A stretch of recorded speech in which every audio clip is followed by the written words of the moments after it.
Hey everyone, thanks for tuning in to this episode of Scars and Wisdom. And this is a conversation space where we are honoring the truth of really those very difficult experiences that we lived through, but really more importantly, even is the wisdom that now lives in us because of it. So today I'm super excited to talk with Vanessa Davis Frederick. And Vanessa, why don't you go ahead and introduce yourself and let the world know what you're up to?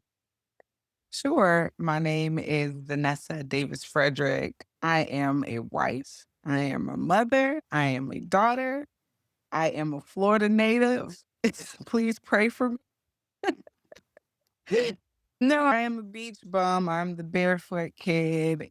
And right now, besides all those other titles, I'm a virtual assistant. But I'm so thankful to be here with you all to explore our journeys together because there's so many similarities that we'll find out. That's so true. I keep saying that over and over again. The details look different, but at the core, it really feels like we're all going through something very similar and we're all more alike than we are different is what it feels like to me. So why don't you go through and share with us like what's one of the those experiences in your life that you felt left a scar, and as it relates to grief, what was that experience that brought that into your life? Sure. I was a daddy's girl. I am the third daughter, and I used to follow my father and do everything he did. And in particular, in the community that we live in, he was monumental. He, at a young age, joined the military. He even went to Vietnam. He was one of the first people out of our community to leave and come back. And so he, in our little beachside town, he was definitely a big figure. He went on to help the city twin with his first African city after being abroad and making those connections. We now are, without him, we wouldn't have been a sister city to Nelson Mandela Bay in South Africa. He's also started one of the first community policing programs in the area back in the early 90s. And it was like being a local celebrity. He was larger than life. So when we got the diagnosis of pancreatic cancer and the fact that it was around stage 4, which is not always something good to hear. It was pretty devastating. More so because my mother is an immigrant. She's now an American citizen, but she is from Ghana, West Africa. And my father used to do everything. He would drive, he would help us with schoolwork. And now my mother now had to navigate the American health system with 3 young children. My father's final wishes, he did not want to be in the hospital. He didn't want to be in hospice. So he came home and stayed with us at home. And my mom learned how to read his EKG, and the whole family took part in this transformation. But as a young child, I didn't really realize what was happening.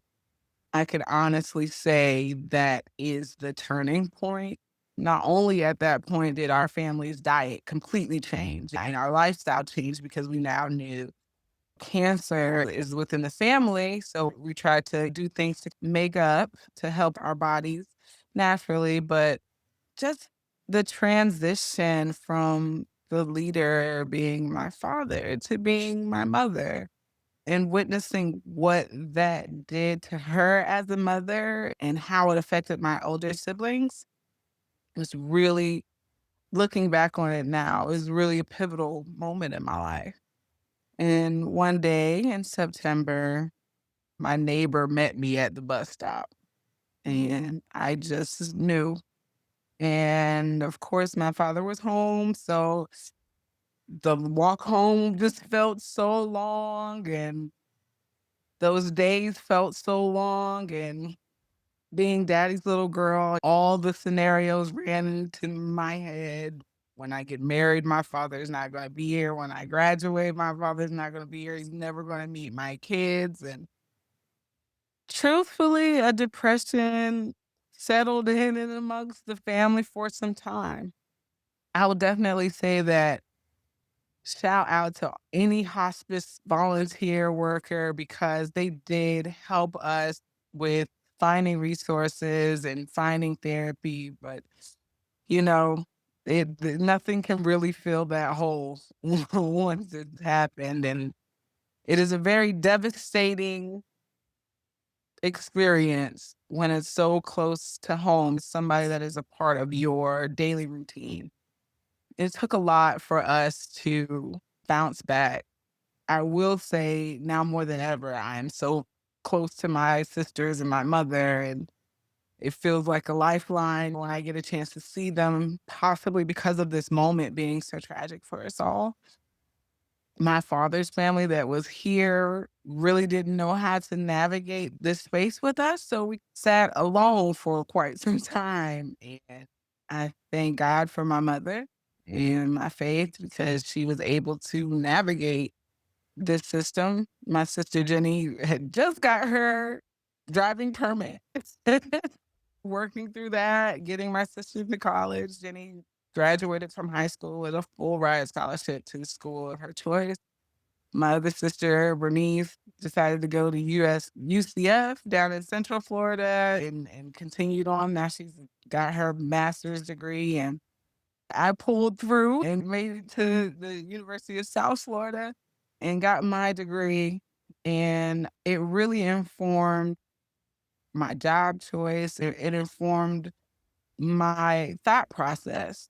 And at this point, it's just us and mom, and I just have to find something that'll help the family. I have to find something that will help people and push this legacy of my father in the community further. So I decided to learn about political science and international studies. And I ran a couple of campaigns locally and got into the politics scene for a little bit and realized, hey, my heart may not be a Not for politician's everybody. heart. Yeah, yeah. It may not be a politician's heart, but I wanted to help people so much, and I don't like blood, so I wasn't gonna be a doctor. And I still fell into that space. I started doing specific work with specific campaigns and landed into a marketing job and then worked for a building that my father, without the help of my father, would never be open. There's the largest Black History Museum in Jacksonville. It's the Ritz Theater and Museum, and because of the partnership with his sister cities in South Africa, Bishop Desmond Tutu at the time came, and my father and his friends hosted him and opened the building, and so full circle, I'm now a mother of 2, and I worked as a business development manager for that very same organization, and I did a lot of great work there, and I was so very thankful to have him with me every day at the job. Oh my gosh. Your dad sounds like a fabulous man. Yes. What was his name? Joseph Davis Jr. Did he I go by got a little. Joe? Joe or Yeah, of Joseph? course. Yeah, Joe. Joe. Of course, and I was Little Joe, even though I'm Little Vanessa, because I was his little shadow. Well, let me show you a quick pic. Here we oh, go. Oh, oh, yeah. Oh, yep, I can see it. so Oh, it just keeps going in and out of focus. there we go. Oh, what a beautiful family. Thank you. There I was. I'm Little Joe How here. oh, so sweet. How old were you? In this photo, I was about 6. Okay. When he passed away, how old were you? I was 10. 10. Really, those formative as a young lady, that's the young lady time. All the hormones are happening, Oh, all the yeah. great stuff is Yeah. going on. Yeah. So, how do you think that it shaped your identity if you think back to that time? Like, how did that shift your identity as a 10-year-old? Immediately, right? We took maybe a week off of school, but once you got back to school, you're like, everybody knows. So in an immediate sense, as a child, it shifted my identity because now it's okay Vanessa's a little bit different. The other kids may not understand what happened or what has been happening because he was sick for some time. But I definitely use people use kid gloves with me. I definitely noticed that socially things has shifted for me. My mother did a great job of filling our days. So we were 4-Hers, we grew okra, we went horseback riding, we were cleaning up on the beach, we volunteered often. And the beautiful thing about it is it definitely showed me that her spirit and his spirit of service and public service was still very much a part of my life. And even though I knew things were different now, I mean, we are a statistic as a Black family. Let me just call it out. We are now a fatherless Black family, and all those connotations that come with it, definitely leaning into the positives and leaning into where my heart lies, which is in helping people. I was able to tap into some of the groundwork that he had already laid for me at that point in time as a young lady, and then moving on to thinking about my career when I became older. What a gift. That was a gift, and for you to have a mom who was so strong too, and like you said, continue to fill your days and continue to show you, like, this is what's important, and, like, Oh, how we can bring his legacy with us is such a gift. yeah. Yeah, your The mom work sounds doesn't amazing stop. too. It's great. So talk to me about, you mentioned your dad's side of family not knowing how to move through this, like, what do you attribute to that? That was interesting to me when you said that. Yeah, I really truly attribute the fact that he was considered the leader. He was the oldest male of my grandfather. And unfortunately, shortly after my father passed, maybe about a year, my grandfather passed. His father passed away. But I believe because he would have been the person calling everybody, getting everybody together, there was that vacuum. And as alike, as American culture is to my mom's culture, some things are a little different. And in Ghanaian culture, and once my father passed, we would have gone to live with his brother. That's Okay. my family, Sisala is the tribe, that's what would have happened. And Mhm. so the brother would have essentially had that second wife in a way, but he's just there to look after the kids until the kids grow up. Obviously, that's not American. My Uncle Norman is a great man, but he was like, "No, ma'am." Her trying to navigate this new land within the parameters of where she grew up, let's just be frank, in the 50s and 60s in Africa. And then my family here in America maybe not knowing where to pick up the ball once he got the cancer diagnosis. Death and sickness will show you people's true colors like nobody's business. So there was definitely a lot of fear there that I can remember as a child, just the look on my family's faces as they came to visit him while he was still alive. It was maybe shocking to them. And everybody grieves in their own way. I definitely felt some resentment, I can be honest, as a child, even graduations. I had a graduation party that none of my local aunts showed up to.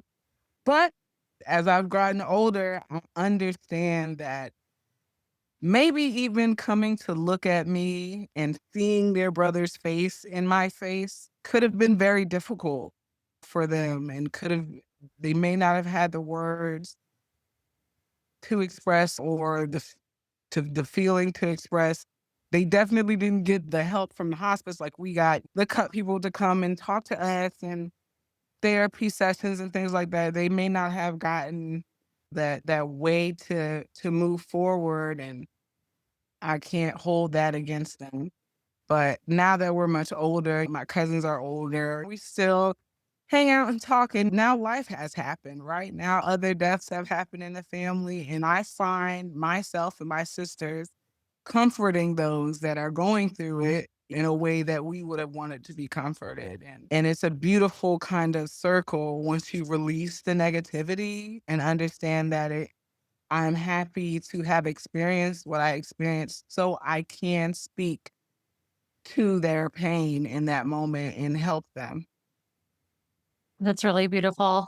There are so many hidden gifts in what we experience, and for you to be able to draw on that and support others, even though you didn't necessarily get that yourself, is very special. The support with grief is a huge gap. I think I read a lot of comments and I hear from a lot of people who do have that resentment, and it's just coming out of them. It's just like bubbling out of them. And I think we have to do better just as a society. Like, we have to do better showing up for people. But I do think it comes down to people being so afraid. And when you said you saw the fear in their eyes, that really resonated with me, because I really do feel like it comes down to people having to confront their own mortality, which is very frightening, and we're just not good at sitting with other people in pain and not trying to fix it, to just be, right? To just be present and that being enough. Like, that just doesn't come naturally to us. And it just brings up a lot of people's own stuff. And so I think I love what you said, that you came full circle with that. And I think that's a message I would love for everybody that listens to this to hear is absolutely we need to do better. We can't keep using the excuses of, "Oh, I don't know what to say and I don't want to make it worse," because there's resources to help with that. But at the end of the day, it's not what we want anyway. The people in grief just need presence. No word is going to make you feel better. So it's not about that anyway. But we also need to realize it's deeper. Like, it goes deeper for people, that we were never modeled how to handle grief. It was never taught to us. We were really taught to push things down, right? People have a lot of their own stuff that they're trying to navigate that comes up when someone they love passes away. And so I just hope that people understand it's much more about the person and what they're going through and what resources and tools they don't have than it is about you, even though that's hard to separate when you're the one feeling like kind of abandoned, right? In one of the hardest times of your life. So, one of the things that I'm hoping to try to help implement some positive change around is the support with grief. Yeah, you think we're creatures of habit. So if somebody was a part of my daily habitual agenda and that part is now gone, you have to try and fill that space up with the good stuff before the bad stuff creeps in, for lack of a better word. So that's why I'm so thankful for my mother to keep us involved in extracurricular things at that moment, because then we didn't have time to find the negativity things and that will hold us down. And now, even I may not, as a mother and a wife, I may not have all the time in the world to go and sit with somebody, but I'm the queen of sending like little Instagram memes or just I'm thinking of you text. As small as it may seem, some people just need to know that. And I know it sure would have done me some good back then, and I'm happy to perpetuate that. And especially, and I'm not sure when this airs, but June is Men's Mental Health Month. We're coming up on Father's Day. The men in your family in particular, I send them all kinds of, "You're doing a great job," little cheerleading posts, because they do suffer with the suicide rate in this country in particular. So it's super important to just send those little sweet messages when you're thinking about it. Just go ahead and do it. And you never know what that might open up for that person. Absolutely. It really doesn't take much for us, right? Like, it's really just a few seconds of our time. And I always think about, like, how we all feel after the loss, like, right after the loss, and everybody really wakens up to a different way to live, right? Like, it just jolts you into how can we stay more connected? How can, we prioritize what really matters and all those things. And then life goes on. And I feel like it's just so easy to slip back into our daily habits and forget what that felt like, right? And so I love the idea of just every day, like you said, making it as part of our daily routine. Like I was just thinking, who can I reach out to today?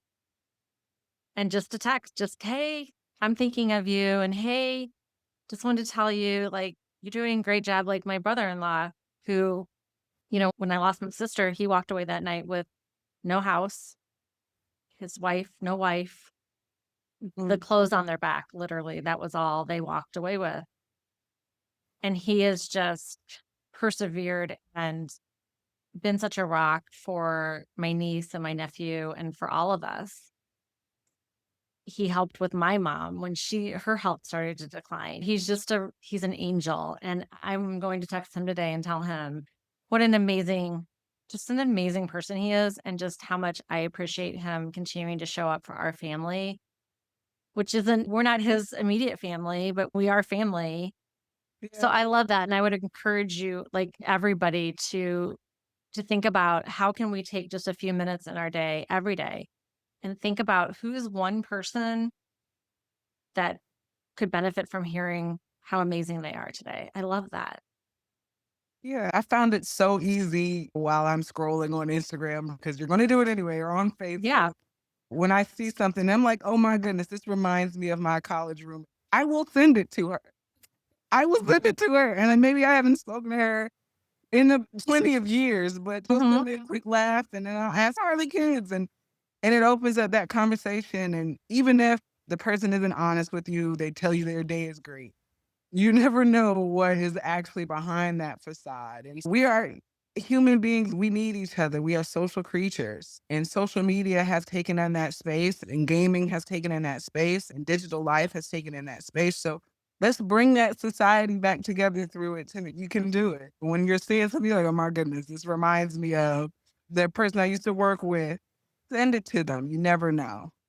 You really don't. You really don't. And it has become very clear to me how important community is. Not just with grief, but it's very important with grief and loss, but just in our daily lives, like you said, it's just something that we've really gotten away from. We are so much more individualized than we are a community based society. And I'm hoping that pendulum is starting to swing to the other side because we need each other. We need each other. And I'm an introvert and I love plenty of downtime with no people. That is how I recharge. And I am engaged to an extrovert and I leave the house and he's texting, "What are you doing? I'm bored. When are you coming home?" And I'm like, oh my gosh, when I'm home by myself, I'm like loving it. I'm like, you all stay away for as long as you need to. This is my time to just chill and not have to talk and not have to do any of the things. So funny how we connect with opposite sides of ourselves. But even as an introvert, community is so important. And I love people. And that took me a long time to realize too. I'm like, is it that I don't like want to be around people? So no, I love people. It's just I need to recharge by myself. So we need both, and those are both 2 human needs that we have is connection and significance, and that our individual contributions and significance, and we need connection and community. So we had to balance both of those things. What about culturally? You talked about how different that was in Africa, and it makes me very curious to understand Yeah. that because I don't know that. So what does that look like? Yeah, culturally in Ghana, my mom's tribe, I can speak to. So we're Sisala, and that's a northern Ghanaian tribe. And culturally, it's something similar to It's like a celebration, for lack of a better term. That Mhm. area in particular has been influenced by Arab culture for a very Okay. long time, longer than Christianity. So, the Arab culture is, if when my grandfather passed, the body hangs around, there's a lot of preparation, they get live animals to make food, and everybody wears black. The wife of the person or the spouse of the person who's passed will wear black for the entire year to let you know that they're in mourning. And then after that year, there's another celebration. So there's it's usually like a celebration of the funeral and then maybe a 40 days after celebration and then a year. So we like to party. You're like, bottom line, we like to party. Like to I party. think go there. That sounds like the place I want to be. Yeah, and I will also say, like, it's tradition that after my father passed, I went and spent the time I shared a room with my mom after that for that year during mourning, and usually a child of the family will share that space for that year during mourning until my mom was comfortable as she got aged out and was cool and because she needs super support. She's lost that. If we're talking biblically of a marriage, you become one. So she's now split. And also her family members came. It's a big celebration and culturally, right? So we're talking about how society is. Culturally, people will now fill your day. They will now come and talk to you, and they know that you have lost your spouse, and they may send extra meals, and they'll send children, or they'll come and take your children from you so you can have moments to yourself. That village mentality, the society around you usually helps fill in that gap, knowing that, especially when it's someone so close to you, like your father, like your sibling, that is a major part of your day, and for that mental health aspect, so you don't go crazy. Your community tends to close in, and then, like I said, they have that year celebration, and then that's when people start to release their grip, and unfortunately, usually, there's another person in the community at that time that we're now working with through it. Wow. Like, Yeah. I hope everybody really takes that in because it's really sinking in right now for me. To hear the difference is drastic. Yes. So you have someone share a space with you for a year, so Mhm. you're not alone. You have it's expected that you're gonna be in mourning for at least a year. You're wearing black every day because that's the expectation that it's going to take that long. You have community celebrating and remembering and honoring and lifting this person up compared to 2 Yeah. weeks was the average when people were polled on how long it should take somebody to get through grief, and it was 2 weeks, and it's 2 weeks and you don't even know your name at 2 weeks, literally. Yeah.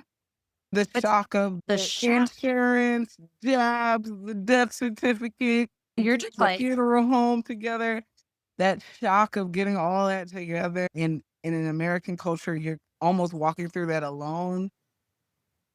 Is that you're is just you're walking through it, right? Like, you're not like, there's nothing happening except I have to get this thing done, and I have to get Mhm. this thing done, I have to get this thing done.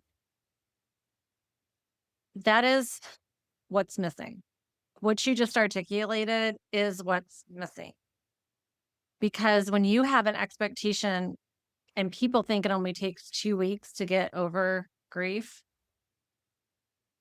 that's the problem. Yeah. That's the problem, and people are isolated and they're alone and they're feeling like they're doing grief wrong because, "Oh, it's been still feel bad after." I can't tell you how many times I talk to someone that and they say to me, "I just feel like I'm doing it wrong, so I need help because I'm doing it wrong because I still feel bad." And I'm like, "You're not doing it wrong. This is the normal, healthy response to losing somebody that you love. Society's telling you you're doing it wrong, and that's what we have to stop." They're crazy. It's so crazy to me, and then people will say it's because they haven't been through it. I'm like, "But that's not true." I know people who have been through it and still say those things. So it's you can't just say once you've been through it because if you don't allow yourself to break that cycle, then you're going to just continue to grieve like you think you're expected to, which is take a few days off, get right back to it, be strong, everything's fine, pull it together. And that's what's causing so much disease, mental health illness. These things don't go away. When we don't acknowledge and process our grief and call our grief what it is and name it and address it, it doesn't go away. It's stuck. Yeah. It's And stuck now and it's now stuck. we run the risk of, witnessing somebody die of cancer and then causing cancer by It's stressing. truly, So it somebody has becomes to the say self-fulfilling, yes, it becomes the self-fulfilling, and that's just loss from death. There are so many other losses that we experience and go through in life that we're not even acknowledging as something that should be called a loss and have grief associated to it. So there's no chance we're processing any of that. we need a global reckoning of about COVID Oh, yeah. and the loss of time, the loss of connection. People all lost their lives. People also lost their lives, and you couldn't even go to the funeral at that time. There's No got to be closure. No, kind like of reckoning there for one another to release it, or writing this that. down because I think you just said something really brilliant here. And it's a And I've vicious been cycle. saying this too. So maybe this is something that we're going to help each other like figure out. Sure. I have been saying this too that we need to, as a society, go back and understand what really happened and how those implications are now starting to show up in our lives from Mm, a lot of different angles. My fiance is a math professor and he's seeing people kids come into the college level completely unprepared to mhm, take college level mathematics because of those years that they weren't mhm, advancing in their knowledge and understanding during COVID. And they'll sign up, and then by the end of the semester, like he'll have a few people left. And mm. that's just one, and that's just a very small, tiny example. This is happening in every area of our life. And Oh, yeah. like you said, we need to go and close that COVID gap. 'Cause like you said, not just the death, like physical death. A lot of people lost their jobs, they lost their center of stability or it changed, and all of that has to be assessed, and it'll live in our bodies, and like you said, some people may start fuming, and you don't know why, they're just fuming mad, and it's something that we haven't released yet. Yeah. Yeah. And I think about all the people who turn to unhealthy coping mechanisms. I didn't do that, at least not at this time in my life. I walk and I was walking. It almost became a little obsessive. I'm like, at least it's healthy, but it still was. I could tell like the minute like the stress started to come up in my body, I'm like lacing up my tennis shoes. My kids are like, what are you doing? I'm like, going for another walk. That's like your third walk today. I'm like, yeah, I know. Like, that's just the only way I know how to deal with this. But That's uh, great. yeah, we turned to a lot of different things during that time. And a lot of that, we're still feeling the implications of what we needed to get through. I know so many relationships that ended over COVID when you had to be in the room with that person. Oh, wow. Yeah, I'm not sure I really like you like I thought I did. Oh, Yeah, goodness. it really I would love for somebody to do a documentary on this. I think it would be fascinating to really look back and see and understand, like, all the downward implications that because you get far enough away from something that sometimes it's hard to remember what it was tied to, right? Like, the cause and effect. Everything has a there's a cause and everything has an effect, but sometimes when we're, like, too far away from it, we forget what actually caused it, which is I think would be really interesting to see. But I'm so glad we talked about the cultural piece because that's the goal, I think. That's the goal is to get back to grieving in a community in a way that everybody feels impacted and everybody feels part of this and everybody is coming together. And more than anything, the expectation is it should last that long, at least, Yeah. because it doesn't go away. And I think that's the other thing. This message has been socialized that there's an end point, and there's not, because as long as we carry the love and attachment, which is what we want, like you said, you want your dad to be part of your DNA, like you're the fabric of your being. And that's the gift. That's the gift. We just have to stop this expectation that it's going to end, that, it's a few weeks and everything should be better, because it doesn't. And so all we're doing is we're setting people up to feel like they're failing at grief. And there's no way to do that. There's no wrong way to do it. Yeah. There's Yeah. just so many misconceptions. There's so many outdated models. And it's like grief needs a facelift, is what it feels like. And like Yeah.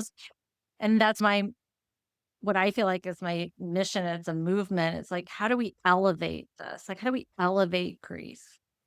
Not only for ourselves, but for everybody, because it's the one thing no one is escaping.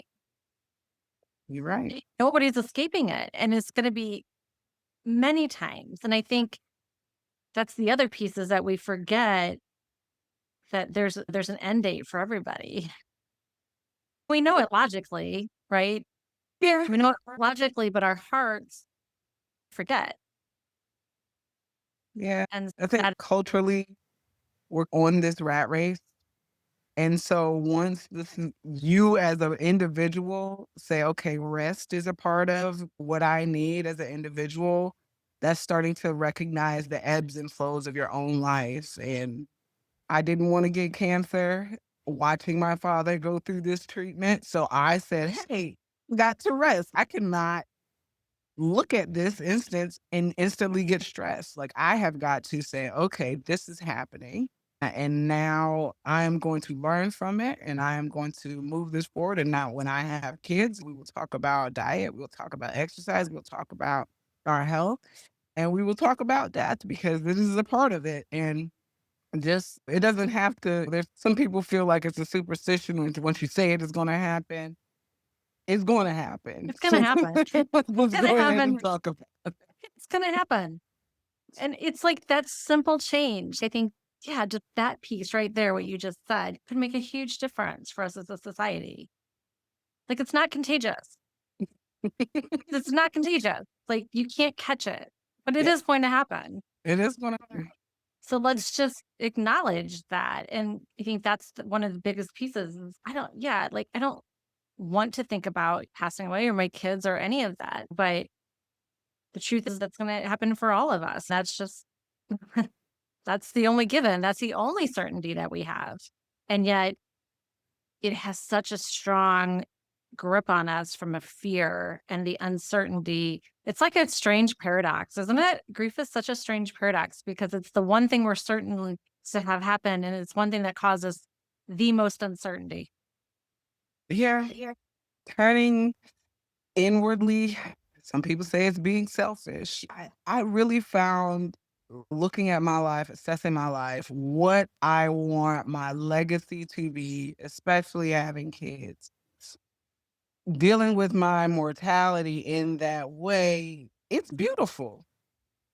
I don't know if I've just told myself over and over again and it's changed my frame of mind, or I've listened to enough Deepak Chopra that's changed my frame of mind, but it's really a beautiful thought because I can even realize that I've lived several little lifestyles. Like, yes, there was adolescent Vanessa that wanted to, at that point, be a meteorologist and wanted to do all these fun things. And then I got into the theater and on stage in high school. And then I wanted to be that person. And I did a lot of local shows and went away to college in Tampa, and now I was a part of this multicultural organizations out there, and I was that person, and even now when I talk to my kids about what my life was like before they were here, it sounds so grand telling that story, a line all the way to where I am now, and now I know that God living whatever days I have left on this earth, I could have several more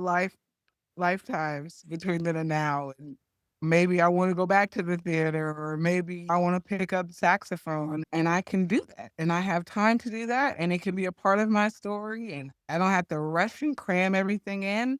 These things are all part of my creative lifestyle now and what I want to tap into in the future. Then I get to surround myself with people who are those like-minded people who are positively thinking about these different aspects of who I want to be. And it is actually really joyful to think, hey, I might be able to tackle this before I get to a certain age, or I can share this with this future generation. Yes. And I can't wait for you to come to one of these living list parties that I'm doing. Did I share that with you? I don't remember. Not yet, but I can't Okay. wait either. So I had an idea. I was reading about somebody who picked up her dad's bucket list after he passed away, and she ended up finishing everything on his bucket list, which I thought was such a cool experience for her to get to do. And she wrote a book about it, and she's doing some great things in the world now. And so I was like, yeah, reminder, you have to have a bucket list, those big things you want to do. And then I was thinking beyond the bucket list, I'm like, but what about the living list? Especially after loss, it wakes you up, right? It wakes you up to, like I said, what's important? How do I want to show up in the world? What legacy do I want to live? But it but life can get busy, like you said, the rat race, and then we forget those things. So the idea is, how do we create this living list that, is in front of us, and we're keeping it top of mind, and we're talking about it, and we're sharing with other people, and we're living it so we don't forget that piece of it. So we don't get too busy to remember to just live in a really intentional way, in a really intentional way. And I don't know, I really love this idea. And I want to have these parties where people come together and we talk about what's on our living list. Like, how do we want to take these really difficult things that happen to us and extract the pieces that we can embed into our daily life, which is just the beautiful way that we honor and carry on and build that legacy for our own family and children. Definitely. That sounds But yeah, cool. if you have to come to one of my living list party, I will let you know when the next one's gonna be. Like, one of the things that came up for me was I wanna know I want my family to know me, and I wanna know my family on a really deep level. That's one of the things I realized after my mom and dad passed away. I knew them, but I didn't really know them. Like, I don't know what their favorite color was. I don't like Yeah. that. You know what I mean? I don't know those details, and that made me sad. I'm like, I really wish I would have spent more time just getting to know them better. And I really want my kids to know me. We have a really close relationship, so they already know a lot about me, but I want to know them on a deeper level. And just not just the what's your favorite pizza? What are you scared of? What scares you in this world? What are you excited about? Just helping them really discover who they are. And I want to be there for that whole process. So That's gonna that's be my living list is know people on a deep level and take the opportunities when we're out to dinner. Let's put our phones down and let's just get to know each other better. It's a simple idea, but it really accomplishes a lot. it's revolutionary and to put your phone away right now. That alone is progress, right? Let's just put our phones down and talk. But I'm just such a like, I just want to go deep. It's like surface level talk. That's why networking, I'm like, I'll go, but can we talk about like deep stuff? Because I can't do surface level. Yeah. There's so much going on. I Let's know. get to it. Let's get to it. Yeah, it's this microwave society we live in, right? Everything has to be like fast. And I love the idea that, like you said, let's just slow things down. Let's just slow things down because time is an illusion anyway. Yeah, you have to, or you'll find yourself not even knowing who you are. I There think is is what a lot of people are experiencing right now. A lot of yeah, people. like there is a even though my mom failed our time and really kept us building, there's a little danger to that because then I could forget my father. I could just continue to push at Mhm. past my own capacity, just trying to be something that I know I cannot fulfill wholly on my own. That balance, definitely the fact that it was cancer was a good enough scare for us to look at our lifestyle, the food that we put Yeah. in, and understanding that everything you consume is a diet. You have a media diet, you have a mental diet. So monitoring all the things that you consume is super important. And then Mhm. that was like, hey, rest is definitely got to be a part of it. It's got to. Oh, absolutely. I can't tell you how many people have talked about breathing and just proper breath work since we've been having these conversations. And I always say, we are always looking out, and I'm so guilty of this. Give me the magic pill. Just give me the quick shortcut. Like, I just want the fast pass. And the truth is, so much of what we're searching for, we already have access to it, and it's free.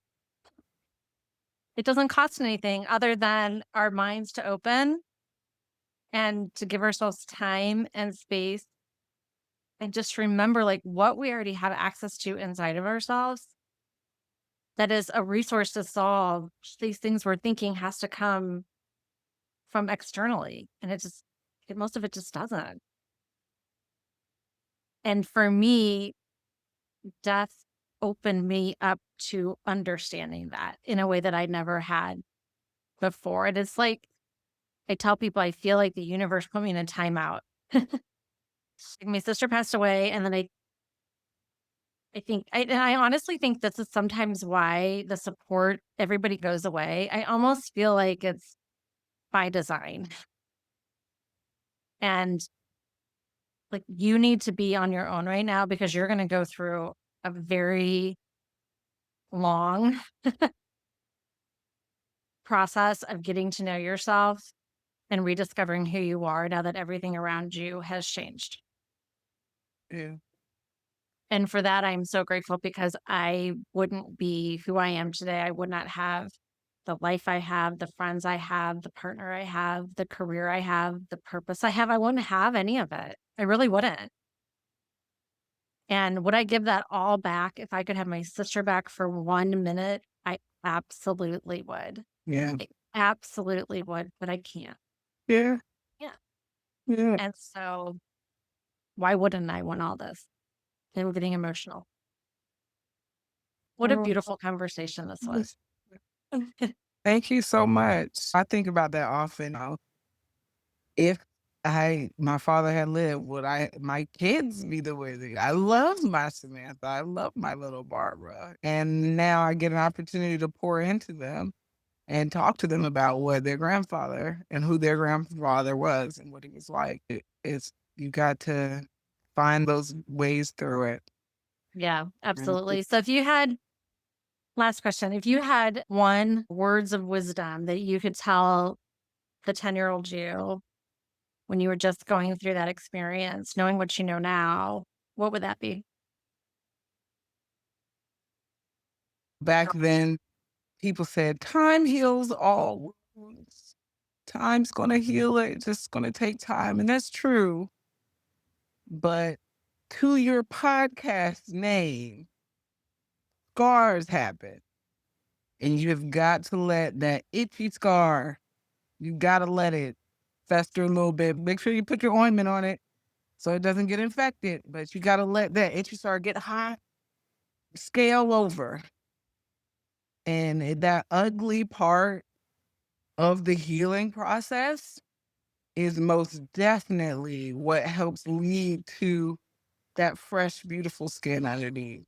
As amazing as our bodies are to heal themselves in that way, this has to have a scar. The scab has to happen. Don't pick at it. Uh, Let that scab happen, and you'll come out just beautiful with the reminder of what it Which was. is what we want, right? Yeah. We want the reminder. Like, I wouldn't want the scar to go completely away because I want to be reminded Mhm. that they were there. They matter. They still matter. And I get to carry that with me as I move forward. Yeah. That's But a really beautiful analogy. yeah, thank you. Thank you. This is just blew my mind from a different angle, and every conversation I have is doing that. This is what I was supposed to do. It's to bring people together to talk about this, and just grateful that I have so many amazing women joining me to have the conversation and to start bringing this topic more to light and giving everybody an understanding of how it is different for everybody, but at the end of the day, everybody's taking something with them. So thank you. I really appreciate this, and we'll talk to y'all soon. Thank